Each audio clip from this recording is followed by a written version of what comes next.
다 함께 경배와 찬양으로 2025년 10월 26일 성령 강림후 제20주 예교회 주일 예배를 시작하시겠습니다.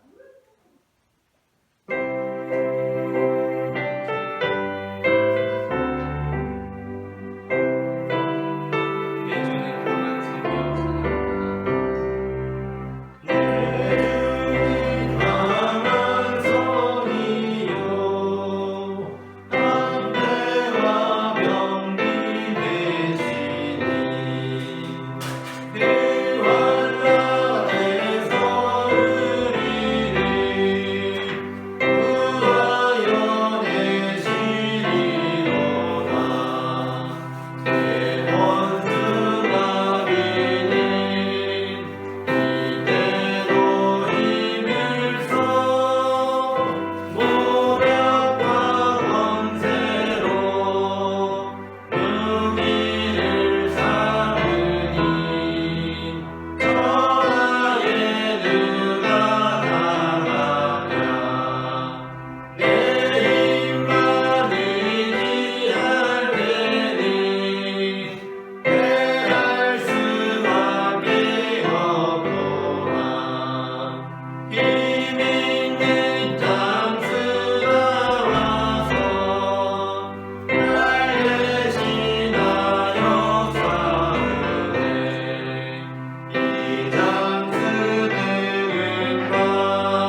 주의 마음을 알았느냐? 누가 그의 무사가 되었느냐?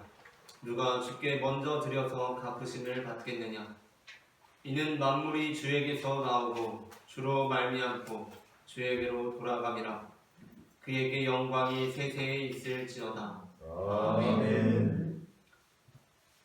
유일하신 창조주 하나님, 만세전부터 저희를 구원받은 백성으로 택정하시고 예수 그리스도의 은혜를 힘입어 하나님의 자녀로 거듭나게 하시니 감사를 드립니다. 아멘. 독생자를 십자가에 내어 주신 은혜만도 갚을 길이 없사온데 거룩한 주일마다 성전에 나와 예배하는 백성으로 살게 하시니 더욱 감사를 드립니다. 아멘. 오늘도 하늘에서 내려오는 생명의 양식으로 먹이사 우리 영혼을 배부르게 하시며 반석에서 나오는 샘물과도 같은 은혜로 우리 심령을 만족하게 하옵소서. 아멘. 예수님의 이름으로 기원하옵나이다. 아멘.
모든 인생의 어린 신사를 부어오시는 하나님 아버지, 저희 마음은 너무나 어리석어 무엇이 죄인지도 모른 채 살아왔습니다. 하나님을 의지하지 않는 것이 죄였는데 저희는 그 사실을 알지 못하고 내 능력과 내 지식만을 약속에 자랑하였습니다. 창조주 하나님께 영광을 돌리지 않는 것이 죄였는데 영과 진리로 예배하는 삶에 소홀했습니다. 용서해 주소서. 예수님의 이름으로 이 고백의 이름을 드립니다. 아멘. 이 시간 우리의 죄를 사하시는 주님의 용서의 말씀을 받으시겠습니다. 이날에 너희를 위하여 속죄하여 너희를 정결하게 하리니 너희의 모든 죄에서 너희가 여호와 앞에 정결하리라. 아멘. 다 함께 교독문 72번 이사야 58장을 교독하시겠습니다. 내가 기뻐하는 금식은 흉악의 결박을 풀어주며 멍에의 줄을 끌어주며 압제당한 자를 자유하게 하며 모든 멍에를 꺾는 것이 아니겠느냐. 또 줄인 자에게 내 양식을 나누어주며 유리하는 빈민을 집에 들이며 헐벗은 자를 오면 이기며 또 내 고육을 피하여 스스로 숨지 않는 것이 아니겠느냐.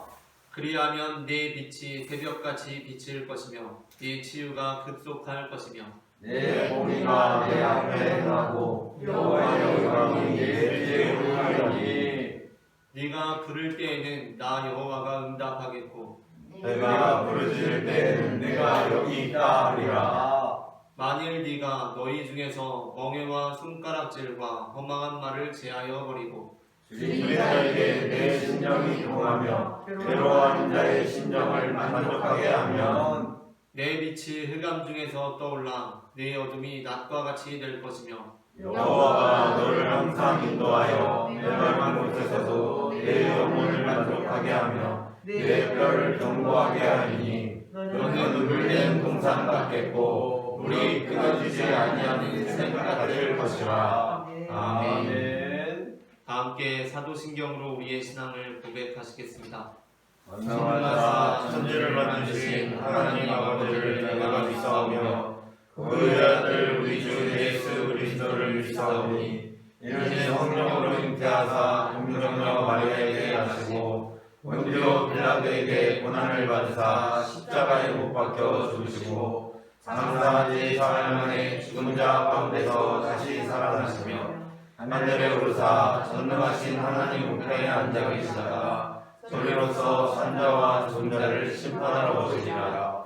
성경을 믿사오며 거룩한 공예와 성교와 서로부터 하는 것과 죄를 사하여 주시는 것과 몸이 다시 사는 것과 영원히 있는 것을 믿사옵나이다. 아멘.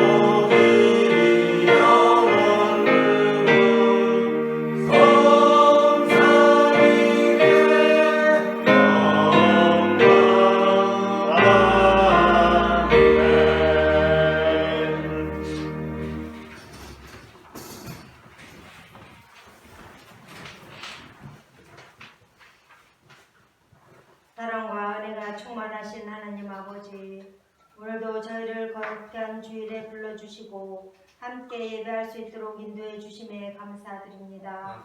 지난 한 주간도 주님이 크신 은혜와 보호하심 속에서 살게 하시니 감사드립니다. 우리의 걸음마다 동행하여 주시고 필요한 것들을 공급해 주시며 무엇보다 영원히 주님을 더욱 깊이 알아가게 하시니 감사드립니다. 이 시간 우리의 삶을 돌아보며 받은 은혜를 기억하며 감사와 찬양을 올려드립니다. 주님 영광을 받으시옵소서. 아멘. 저희가 이 시간 주님 앞에 나와 예배드릴 수 있도록 인도해 주심에 감사드립니다.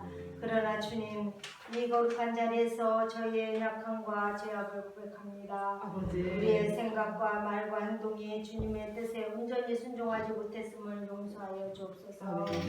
주님께서 기뻐하시는 삶을 살아야 함을 알면서도 여전히 세상의 유혹에 흔들리고 자기 중심적인 삶을 살았음을 고백합니다. 주님, 우리의 교만한 마음을 깨뜨려 주시고 주님 앞에 진심으로 회개하게 하옵소서. 우리의 죄를 자백할 때 주님의 보혈로 깨끗이 씻어주시고 새롭게 하옵소서. 광음같이 빠른 시간은 어느덧 2025년을 마무리하는 시간이 다가오고 있습니다.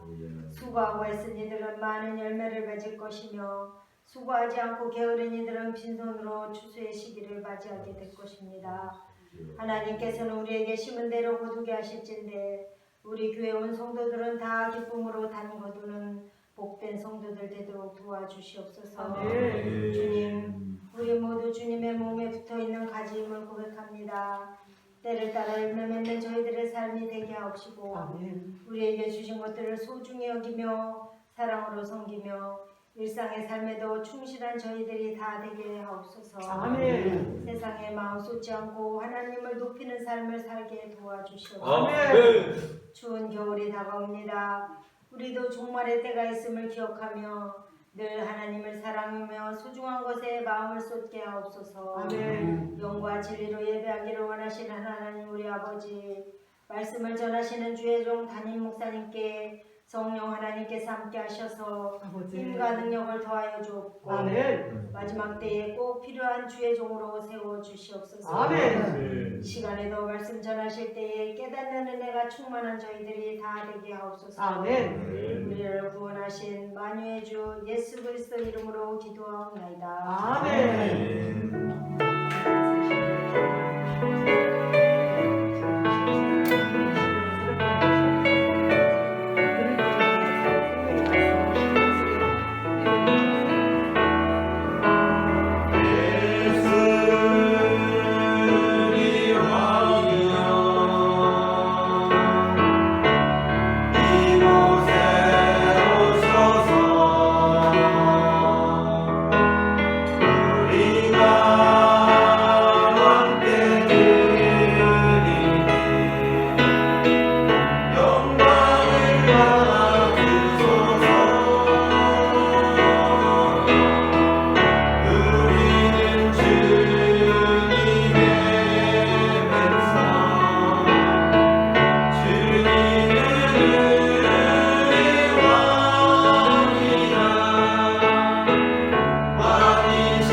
오늘 우리가 다 함께 나눌 말씀은 갈라디아서 3장 23절부터 29절까지 말씀입니다. 본문을 제가 봉독하겠습니다. 믿음이 오기 전에 우리는 율법 아래에 매인 바 되고 계시될 믿음의 때까지 갇혔느니라. 이같이 율법이 우리를 그리스도께로 인도하는 초등교사가 되어 우리로 하여금 믿음으로 말미암아 의롭다함을 얻게 하려 함이라. 믿음이 온 후로는 우리가 초등교사 아래에 있지 아니하도다. 너희가 다 믿음으로 말미암아 그리스도 예수 안에서 하나님의 아들이 되었으니 누구든지 그리스도와 합하기 위하여 세례를 받은 자는 그리스도로 옷 입었느니라. 너희는 유대인이나 헬라인이나 종이나 자유인이나 남자나 여자나 다 그리스도 예수 안에서 하나이니라. 너희가 그리스도의 것이면 곧 아브라함의 자손이요 약속대로 유업을 이을 자니라. 아멘. 남부러울 것이 없는 인생을 살고 있던 홍길동 씨 부부에게는 딱 하나 부족한 것이 있었는데 그것은 자녀가 없다는 것이었습니다. 물론 요즘은 일부러 아이를 낳지 않기도 하지만 아이를 갖고 싶은데 아이가 생기지 않는다는 것은 홍길동 씨 부부에게 그저 하나의 문제거리일 뿐만 아니라 삶의 근본적이고도 핵심적인 문제였습니다. 그러던 어느 날 홍길동 씨 부부에게 그토록 기다리던 아이가 생겼습니다. 그렇다면 그 아이가 생긴 사건은 홍길동 씨 부부의 인생 이전과 이후를 나누는 엄청난 사건이 될 것입니다. 생기가 없던 집안에 생기가 돌고 한숨소리만 들리던 집안에 비로소 웃음소리가 들려오기 시작합니다. 예수님께서 이 땅에 오셨다는 것은 바로 그의 비견할 수 있는, 아니 그보다 엄청난 사건이었습니다. 그렇기 때문에 인류는 연대기적으로도 예수님께서 오시기 전과 예수님께서 오신 후를 구분지어서 기원 전, 기원 후라고 부르고 있습니다. 물론 최근에는 기원 전을 나타내는 BC 그리고 기원 후를 나타내는 AD라는 표기가 지나치게 기독교적인 의미를 담고 있다고 해서 공통시대 이전이라고 하는 BCE 그리고 공통시대 이후라고 하는 CE로 표기하고 있기도 합니다. 그러나 그러한 시도조차도 연도 자체를 새롭게 적을 수는 없었습니다. 그러니까 우리가 이전에는 기원전을 BC로 쓰고 기원후를 AD라고 썼는데 요즘 교양 프로그램을 간혹 보더라도 BC와 AD라는 표기를 잘 안 씁니다. BCE, AD, BCE, CE라는 공통시대 이전, 공통시대 이후라는 예수 그리스도의 흔적을 지우려고 하는 것입니다. 그러나 그럼에도 불구하고 연도를 새롭게 작성할 수는 없었다는 것입니다. 그래서 BC 1000년과 BCE 1000년은 동일하고 AD 1000년과 CE 1000년은 동일한 연도를 나타냅니다. 그 이유가 무엇입니까?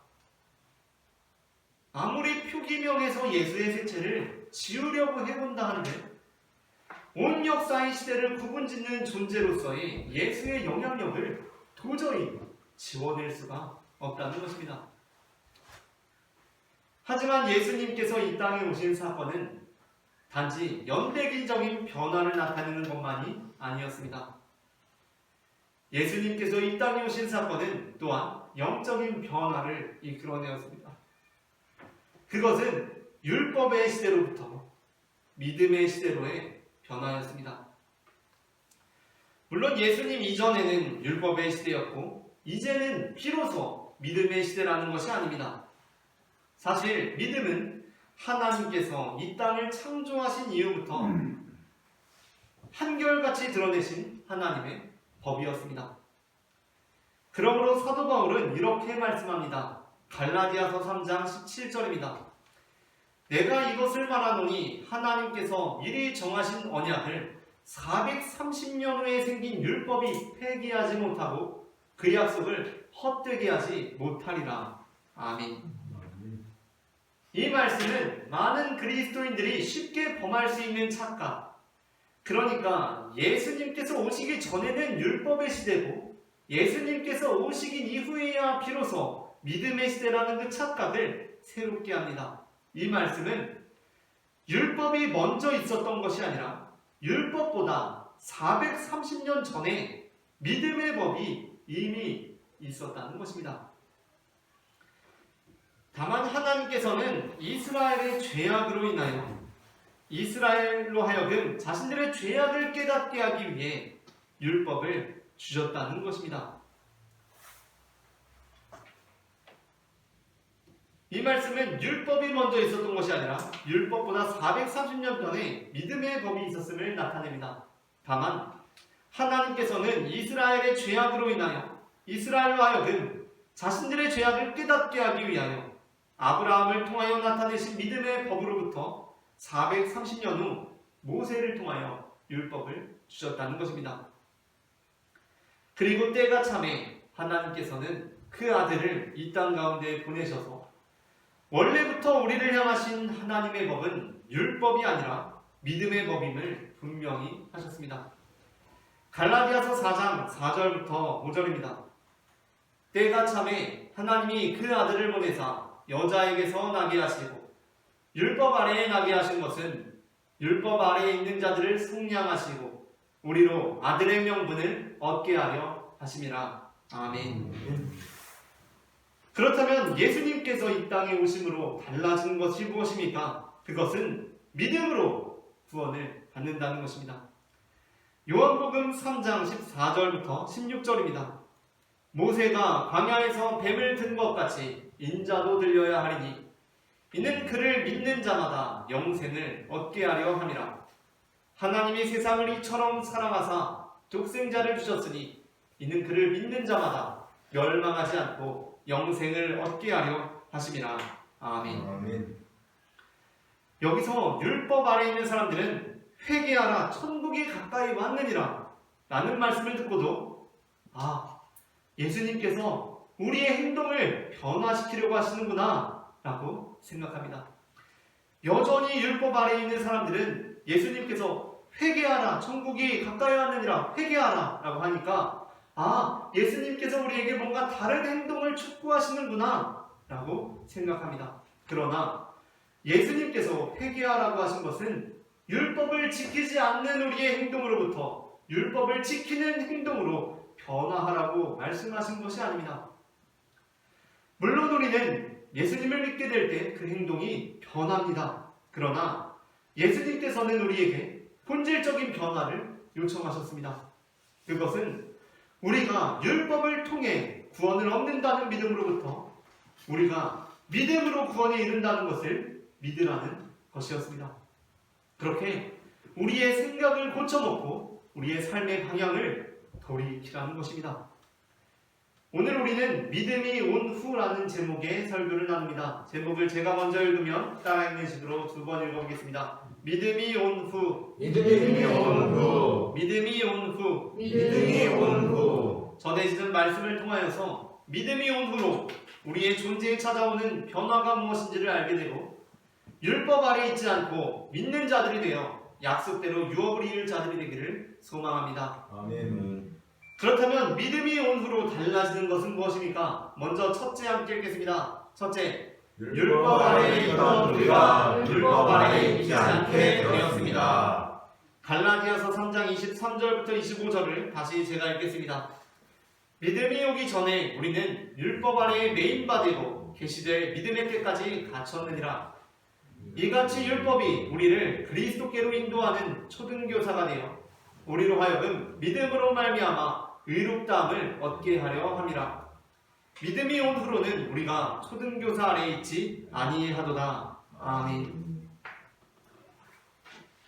바울의 서신을 받은 갈라디아 교회 성도들은 그리스 로마 문화 속에 초등교사에 대해서 잘 알고 있었습니다.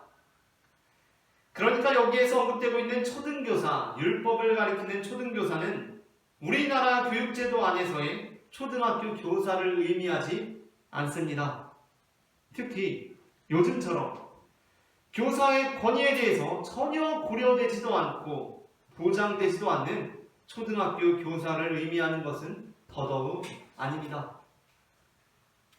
본문에서 초등교사는 그리스 로마 시대 뼈대 있는 가문에서 그 자제를 교육하기 위하여 특별히 아버지가 아주 빼어난 자녀 곁에 붙이는 노예를 의미합니다. 우리는 보통 노예라고 하면 아는 것이 없이 힘만 센 소처럼이라는 머슴을 생각합니다. 그러나 그리스 로마 시대 포로나 노예 중에는 물론 힘으로 특화된 사람들도 있었지만 다 그런 것은 아니었습니다. 우리가 성경을 보더라도 아주 유명한 포로, 아주 유명한 노예가 있는데 그가 바로 다니엘입니다. 다니엘이 바사에서 포로로 지내고 있었습니다. 그렇다면 다니엘은 그곳에서 육체 노동을 하기 위해 포로로 있었던 것입니까? 그렇지 않습니다. 다니엘은 육체 노동을 하기 위하여 바사의 포로로 있던 것이 아니었습니다. 다니엘은 전문적인 학식을 가지고 있는 엘리트였습니다. 그런데 바로 그랬기 때문에 노예로 붙잡혀가는 것입니다. 그리스 로마 시대 역시 마찬가지였습니다. 노예들 중에는 문무를 겸비한 엘리트로서의 노예들이 있습니다. 그러니까 이들은 나라만 망했을 뿐이지 나라만 망했을 뿐이지 그 개인으로 보자면 아주 뛰어난 인재였던 것입니다. 그래서 뼈대 있는 가문의 아버지는 아들에게 바로 그러한 노예, 문무를 겸비한 엘리트 노예를 붙입니다. 그렇게 될 때 이 노예는 아버지로부터 아들 교육에 대한 전적인 주도권을 부여받게 됩니다. 그리고 당시의 시대를 고려할 때, 그렇다면 당시의 시대를 고려할 때의 교사는 지금 초등학교 선생님들처럼 아이들이 공부를 할 때, 용세야, 용세 학생 공부해야지. 졸면 안 돼. 용부 한번 대답해 볼까? 그럴 수도 있겠네. 나 잘했어요. 이렇게 하는 교사였겠습니까? 아이가 어디 가서 잘못된 행동을 하고 오고 다른 친구들을 괴롭히고 오면 용세 그러면 안 되지. 근데 막 용세가 뭔데요? 어쩔 건데요? 막 이러니까 그러면 안 돼. 이렇게 하는 교사이겠습니까? 아빠한테 이럴 거야. 그러면 안 돼. 하는 교사겠습니까? 그게 아니면 그 아이의 아버지로부터 자녀 교육에 대한 전적인 위임을 받고 그 아이로서는 웬만해서는 눈도 못 마주칠 정도로 아주 엄격한 교사였겠습니까? 당연히 아주 엄격한 교사입니다. 그는 비록 노예이지만 그의 아버지로부터 아들 교육에 대한 전적인 권위를 보장받았습니다. 그래서 아직은 여전히 노예이지만 전적인 권한을 부여받았기 때문에 그 아이로 하여금 뛰어난 사람이 되게 하기 위해서 아주 엄격한 교사로서 있다는 것입니다. 바울은 율법이 바로 그러한 초등교사라고 합니다. 그러므로 우리가 믿음이 왔다고 해서 그리스도 안에서 이 율법을 폐기해서는 안 됩니다. 율법은 반드시 있어야 합니다. 우리가 지금에 이르러서야 참 잘못했다고 생각하는 게 무엇입니까? 초등학교 교사의 권위를 보장하고 고려하지 않았다는 것 아닙니까? 율법이 사라져버리니까 아무것도 할 수가 없는 것입니다. 사랑의 시대가 왔다고 해도 율법은 여전히 있어야 한다는 것입니다. 율법은 반드시 필요합니다. 예수님께서도 어떻게 말씀하셨습니까? 마태복음 5장 17절부터 18절입니다. 내가 율법이나 선지자를 폐하러 온 줄로 생각하지 말라. 폐하러 온 것이 아니요 완전하게 하려 함이라. 진실로 너희에게 이르노니 천지가 없어지기 전에는 율법의 1.1획도 결코 없어지지 아니하고 다 이루리라. 아멘. 이스라엘의 역사는 온 인류의 구속사임과 동시에 한 성도의 구원사를 상징합니다.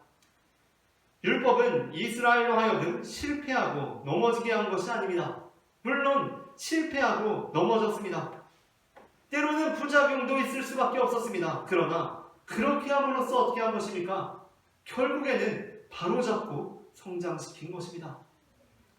한 성도 역시 마찬가지입니다. 우리는 보통 이 초등교사가 없이 바로 사랑의 하나님을 만납니다. 믿음의 시대를 살고 있기 때문에 우리는 초등교사 없이 바로 사랑의 하나님을 만나게 됩니다. 그 사랑의 하나님을 배우게 됩니다. 그렇다 보니 율법의 진짜 의미를 알지 못합니다. 그러한 면에서 한 개인 역시 그 인생의 여정에서 율법의 시기가 반드시 필요합니다. 이스라엘의 율법의 시기를 오랜 기간 겪어냈듯이 한 개인에게 있어서도 율법의 시기가 필요합니다. 우리에게 이 시대는 믿음의 시대이고 하나님은 사랑의 하나님이시라고 재천명했던 인물, 종교개혁자 마틴 루터와 존 웨슬리 역시 율법의 시간을 거친 인물이었습니다. 오늘이 또한 종교개혁주의이기도 하지 않습니까? 마틴 루터라는 사람은 그 율법의 시기를 충분히 거친 사람이었다는 것입니다. 그렇기 때문에 그들은 사랑과 은혜에 대해서 진정으로 깨달을 수 있었던 것입니다. 그렇다면 우리는 이제 어떻게 해야 합니까? 우리는 다시 율법을 가르쳐야 합니까? 다시 율법 아래로 들어가야 합니까? 그렇지는 않습니다. 우리는 이제 율법 아래에 있지 않습니다. 그러나 우리는 율법 아래에 있지 않지만 이 율법이 대단히 소중하고 귀중하고 버리지 말아야 할 가치라는 것을 늘 되새기고 가르쳐야 한다는 것입니다. 예수님께서 율법의 시대를 끝내셨기 때문에 그것을 굳이 다시 반복할 필요는 없습니다. 그것은 지나친 일입니다. 평화가 얼마나 값진지 깨닫게 하기 위해서 우리 모두가 다시 전쟁을 겪을 필요는 없지 않겠습니까? 그러나 그렇다고 해서 또 평화의 가치를 몰라서도 안 되는 것입니다. 그러니까 우리는 계속 율법의 중요함을 교육하고 배워야 합니다. 전쟁이 얼마나 무서운 일이었는지, 우리가 어떻게 얼마나 생명을 걸고 이 평화를 지켜나가야 하는지를 배워야 하는 것입니다. 그래서 이 평화가 정말 귀중한 것이구나. 하나님께서 사랑이시라는 것, 우리가 율법 아래에 있지 않다는 것이 너무나 귀한 것이구나. 이것을 전쟁을 직접 겪은 사람들은 아닐지라도 우리는 분명하게 배우고 깨우쳐야 한다는 것입니다. 다음으로 둘째 함께 읽겠습니다. 둘째, 죄의 종이었던 우리가 하나님의 아들이 되었습니다. 갈라디아서 3장 26절 말씀을 제가 읽겠습니다. 너희가 다 믿음으로 말미암아 그리스도 예수 안에서 하나님의 아들이 되었으니. 아멘. 예수님이 이 땅에 오시기 전에, 그러니까 율법의 시대에 우리는 모두 죄의 종이었습니다. 그리고 지금도 예수님을 믿지 않는 사람들은 죄의 종으로 살아갑니다. 물론 그 누구도 자신을 종이라고 생각하지는 않을 것입니다. 아마 많은 사람들이 우리가 종이라는 말씀을 듣고 예수님께 방문했던 유대인들처럼 이렇게 대답할 것입니다. 요한복음 8장 33절 말씀을 제가 읽겠습니다. 그들이 대답하되 우리가 아브라함의 자손이라 남의 종이 된 적이 없거늘 어찌하여 우리가 자유롭게 되리라 하느냐. 그러나 예수님께서는 그렇게 대답하는 자들에게 다시 분명하게 이렇게 말씀하셨습니다. 34절입니다. 예수께서 대답하시되 진실로 진실로 너희에게 이르노니 죄를 범하는 자마다 죄의 종이라. 아멘. 우리는 영적으로 종으로 살아갑니다. 그것은 우리가 율법에 대하여 종으로 살아간다는 것만이 아닙니다. 우리는 모두 율법의 영향력 아래서 이 세상에 종으로 살아간다는 것입니다. 대부분의 사람들이 물질의 노예입니다. 또 어떤 사람들은 명예의 노예, 권력의 노예입니다. 이성의 노예입니다. 또 어떤 사람들은 우상의 노예, 신점의 노예, 운명의 노예로 살아갑니다. 욕망과 본능과 쾌락의 노예로 살아갑니다. 이에 대해 어느 누가 아닙니다. 나는 정말 그 누구의 종이 아닙니다. 그 무엇의 노예도 아닙니다. 라고 할 수 있겠습니까?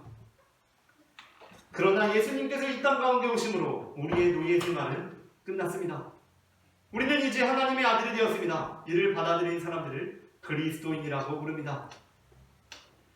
그런데 참 안타까운 것은 많은 그리스도인들이 율법의 영향력 아래서 죄에 대한 우리의 노예 생활을 끝내고 하나님의 아들이 되었다는 것을 단순히 우리가 노예 생활을 하고 있는 주인이 바뀌었다는 것 정도로 이해한다는 것입니다. 우리가 율법 아래 있지 않음에도 여전히 우리에게는 그 노예 생활하던 노예 근성이 남아있습니다. 그래서 욕망에 대한 노예 생활, 물질에 대한 노예 생활이 끝났고 하나님의 아들이 되었다고 하는데도 하나님께 와서 노예 생활을 하려고 합니다. 그것이 아닙니다. 예수님께서 이 땅에 오심은 바벨론에서 노예 생활하던 유대 사람들이 바벨론을 정복한 바사의 노예가 되고, 바사에서 노예 생활하던 유대 사람들이 바사의 세를 몰아내고 세계 패권을 장악한 헬라의 노예가 되었듯이 욕망의 노예, 물질의 노예하던 사람들을 예수님께서 쟤네들 지금 욕망의 노예, 물질의 노예 생활하고 있는데 이제 내 노예로 부려야겠다 라고 예수님께서 하신 것이 아닙니다. 여기에는 차원의 변화가 일어나는 것입니다.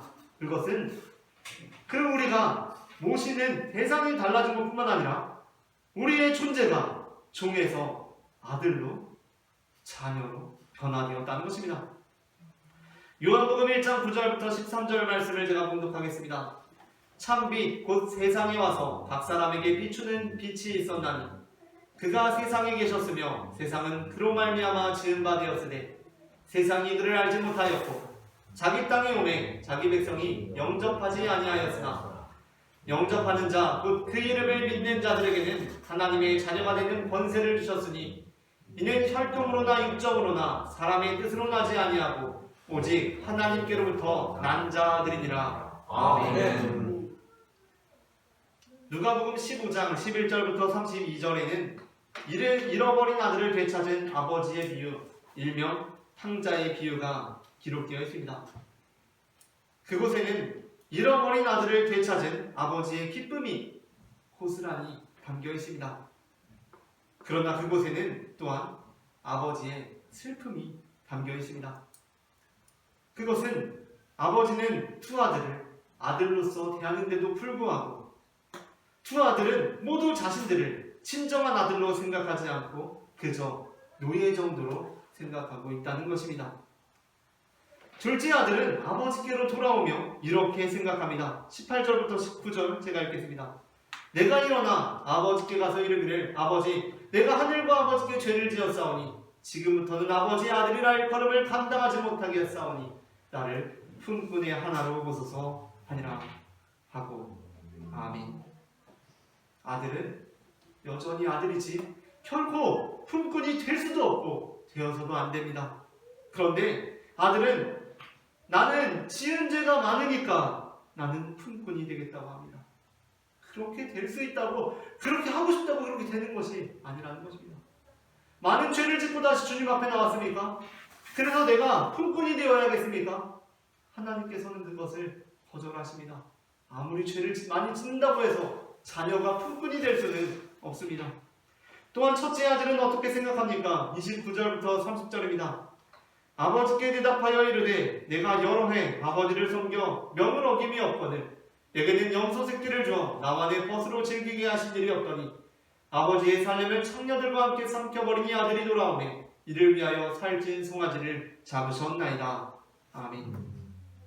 첫째 아들 역시 자신의 노동을 아들의 노동이 아니라 품꾼의 노동으로 여기고 있습니다. 우리는 그렇게 해서는 안 됩니다. 우리가 아무리 큰 죄를 지어도 우리가 자녀에서 다시 품꾼으로 돌아갈 수 없음을 믿어야 합니다. 그리고 또한 우리가 아무리 큰 공로를 세우고 있더라도 우리가 품꾼처럼 삭슬 받을 수는 없다는 것을 믿어야 하는 것입니다. 마지막으로 셋째 함께 읽겠습니다. 셋째, 아브라함의 자손으로서 약속대로 유업을 이을 자들이 되었습니다. 아멘. 갈라디아서 3장 29절 말씀을 제가 봉독하겠습니다. 너희가 그리스도의 것이면 곧 아브라함의 자손이요 약속대로 유업을 이을 자니라. 아멘. 노년의 아브라함에게는 유업을 이을 아들이 없었습니다. 그랬던 아브라함에게 하나님께서 찾아오셔서 아들을 약속하셨습니다. 그렇게 얻게 된 아들이 바로 이삭입니다. 그러므로 우리가 아브라함의 자손이 되었다는 것, 약속대로 유업을 이을 자가 되었다는 것은 아브라함에게 있어서의 이삭처럼 매우 귀중한 자녀, 말 그대로 눈에 넣어도 아프지 않은 자녀가 되었다는 것을 의미합니다. 때로 우리가 하는 착각은 하나님께서는 자녀가 엄청나게 많으시니까 여기만 해도 우리 하나님의 자녀가 한 10대 명 있지 않습니까? 오늘 예배드리는 하나님의 자녀가 얼마나 많이 있습니까? 이 나라에 1000만 명은 넘게 있지 않겠습니까? 이 지구상에 얼마나 많은 하나님의 자녀가 있겠습니까? 그런데 그 자녀들이 너무나 많으시니까 하나님께서는 그 중에 하나가 어떻게 되어도 별로 신경 쓰지 않을 정도로 자녀라는 존재가 귀하지 않을 것이라고 생각하는 것입니다. 하나님께서는 자녀가 엄청나게 많으시니까 나 하나쯤 어떻게 되어도 아무렇지도 않으시겠지 하고 생각하는 것입니다. 하지만 그렇지 않습니다. 하나님께 있어서는 모든 자녀가 아브라함의 자손 그 이삭과 같이 아주 귀중한 자녀이고 유업을 이을 이삭과 같은 자녀입니다. 우리말에도 10손가락 깨물어 안 아픈 손가락이 없다는 말이 있지 않습니까? 자녀가 둘인 사람은 자녀가 하나인 사람도 있으니까 자녀가 둘이기 때문에 그중 하나를 잃게 되면 그래도 자녀가 하나인 사람이 잃는 것보다는 덜 슬프겠습니까? 자녀가 둘이니까 그래도 하나 남았으니까 덜 아프겠습니까? 자녀가 셋인 사람은 그 중에 하나를 잃게 되었을 때 남은 자녀가 둘이 있으니까 그래도 괜찮겠습니까? 그렇지 않다는 것입니다. 모든 자녀가 다 소중하다는 것입니다. 아멘. 그런데 여기서 아주 집요한 사람은 이렇게 질문할 수가 있습니다. 그렇긴 한데 아무래도 자녀가 100명 있는 사람은 자녀가 1명 있는 사람보다는 자녀가 흔하지 않겠습니까? 그 중에 100명 있는 사람이 1명을 잃게 된 그 사건하고 어떻게 1명 있는 사람이 1명을 잃은 사건을 동일하게 볼 수 있겠습니까? 그래도 1명 있는 사람이 1명 잃게 되면 그 비통함이 더하지 않겠습니까? 사실 그렇습니다. 자녀가 많으면 아무래도 자녀가 귀하지 않을 것 같습니다. 하나님의 자녀는 온 세계에 이렇게나 많은데 하나님께서 나 하나 어떻게 되신다고 해서 하나님께서 개의치 않으실 것 같습니다. 그런데 그래서 그러실까봐 하나님께서는 우리를 향하신 하나님의 사랑을 그 아들 독생자를 주심으로 그 사랑이 어떠한 사랑인지를 우리에게 계시해 보여주신 것입니다. 사단이 우리에게 불어넣는 생각은 바로 이 생각입니다. 하나님께는 자녀가 엄청나게 많아. 너 하나쯤은 그렇게 귀하지 않다고. 그런데 또 범죄했어. 안 그래도 많은데 또 범죄했어. 또 넘어졌어. 또 다른 사람에게 상처를 주었어. 하나님께서는 안 그래도 자녀가 많으셔서 너 같은 자녀는 차라리 없는 게 낫겠다고 여기실 거야. 라고 사단이 우리에게 그 생각을 줬다는 것입니다. 하지만 그렇지 않습니다. 물론 하나님께서는 자녀가 어마어마하게 많으십니다. 그러나 하나님께서는 그 사탄의 입을 막아버리시기 위해서 하나님께서 그 많은 자녀들을 그 한 사람 한 사람을 얼마나 사랑하시는지를 나타내 보이시기 위해서 하나님의 단 하나밖에 없는 독생자를 이 땅에 보내심으로 나타내 보이신 것입니다. 여러분은 홍길동 씨 부부가 도대체 무엇을 위해서 그 가정에 찾아온 그 귀한 아들을 희생시킬 수 있다고 생각하십니까? 그 아들을 도저히 그 어떤 일이 있어도 희생시킬 수는 없고 희생시켜서도 안 되는 것입니다. 그것은 불가능한 일입니다. 있을 수 없는 일입니다. 그런데 하나님께서는 설령 우리가 오해할까봐 하나님의 자녀가 무척 많으셔서 나 하나쯤 어떻게 된다고 해서 하나님이 아무렇지도 않으시겠지? 라고 생각할까봐 하나님께서는 우리 한 사람 한 사람을 위해 우리가 하나님께서 우리를 어떻게 사랑하시는지를 알게 하기 위해 그 독생자 예수 그리스도를 이 땅 가운데 보내셔서 이제 너는 절대로 비천한 자녀라고 여겨서는 안 된다. 이제 너는 절대로 설령 네가 죄를 범했다고 하더라도 미운 자녀로 여겨서는 안 된다. 너는 나에게 아브라함의 자녀와 같이 존귀한 존재다 라고 선언하신 것입니다. 아멘. 말씀을 마칩니다. 믿음이 온 후로는 율법 아래 있던 우리가 율법 아래 있지 않게 되었고 아멘. 죄 중이었던 우리가 하나님의 아들이 되었으며 아멘. 아브라함의 자손으로서 약속대로 유업을 이을 자들이 되었습니다. 아멘. 우리가 이제 예수 그리스도를 믿음으로 하나님의 자녀가 되었으니 그 독생자 예수 그리스도를 이 땅에 보내시기까지 우리를 존귀한 자녀로서 사랑하시고 용납하시는 하나님의 마음을 믿고 신뢰하며 살아가기를 소망합니다. 아멘. 함께 기도하시겠습니다. 사랑의 주님 은혜를 감사합니다. 범죄한 우리를 사랑하여 주시고 그 아들 예수 그리스도를 보내셔서 율법의 시대를 끝내시고 믿음의 시대를 허락해 주시니 주님 은혜를 감사합니다. 주님, 이제 우리가 율법 아래 있지 않고 믿음 아래 있으니 더욱 주님의 자녀다운 삶을 살아갈 수 있도록 인도하여 주시옵소서. 아멘. 사랑의 주 예수 그리스도의 이름으로 기도합니다. 아멘. 다 함께 예수 앞에 나오면 찬송하시면서 봉헌하시겠습니다.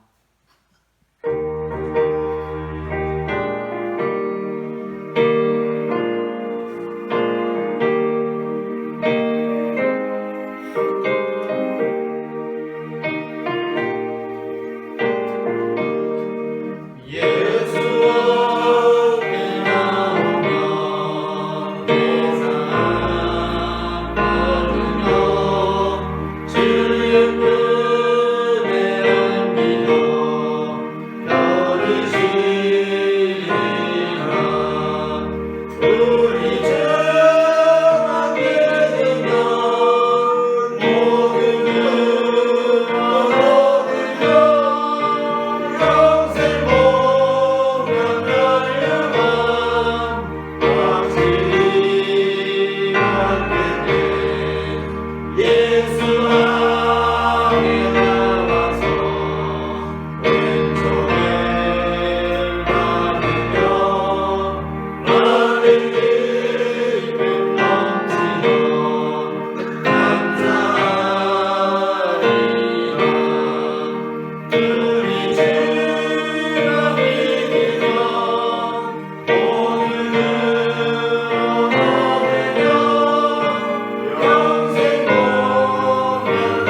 사랑의 주님 은혜를 감사합니다.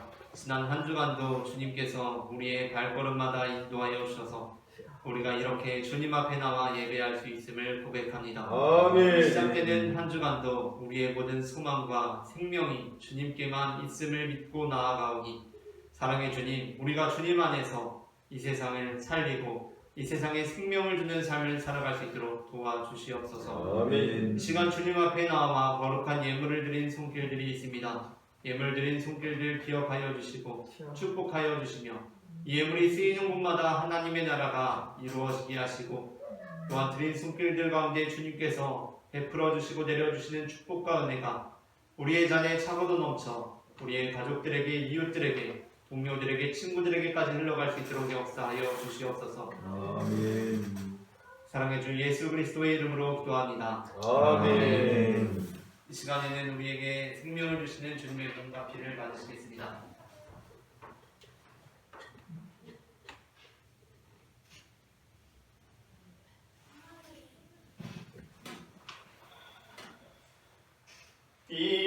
이것은 주님의 몸, 이것은 주님의 피, 이것을 먹고 마셔 주님의 생명 얻네. 이 떡을 받습니다. 이 잔을 받습니다. 주님을 사랑해요. 십자가 기억하리.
우리에게 생명의 몸과 피를 되어주신 주님께 감사하며 함께 기도하시겠습니다. 우리를 위해 생명을 주시는 하나님 아버지, 이 거룩한 시기에 감사드리오며 성령의 능력 안에서 살아나게 되어 하늘나라가 이 땅에 임할 때까지 그리스도의 증인으로 살게 하여 주옵소서. 우리 주 예수 그리스도의 이름으로 기도합니다. 아멘. 다 함께 평화의 인사 나누시겠습니다. 주님의 평화가 함께 하시기를 바랍니다. 주님의 평화가 주님의 평화가 함께 하시기를 바랍니다. 아멘. 다 함께 일어나셔서 찬송가 620장 여기에 모인 우리 1절 찬송하시겠습니다.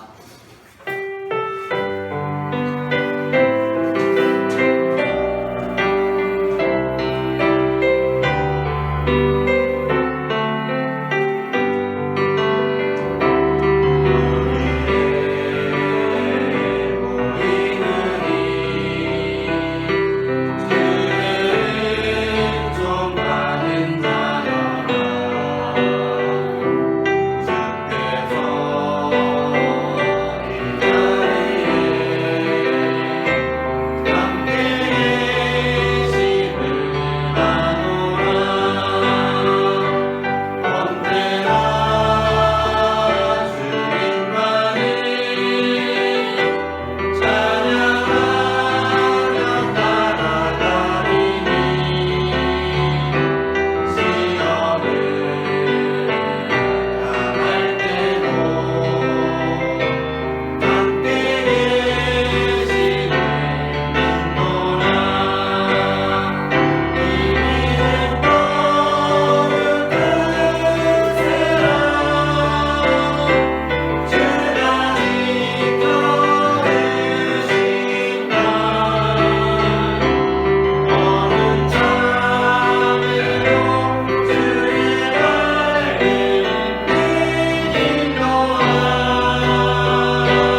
이르시되 너희는 가서 모든 민족을 제자로 삼아 아버지와 아들과 성령의 이름으로 세례를 베풀고 내가 너희에게 분부한 모든 것을 가르쳐 지키게 하라.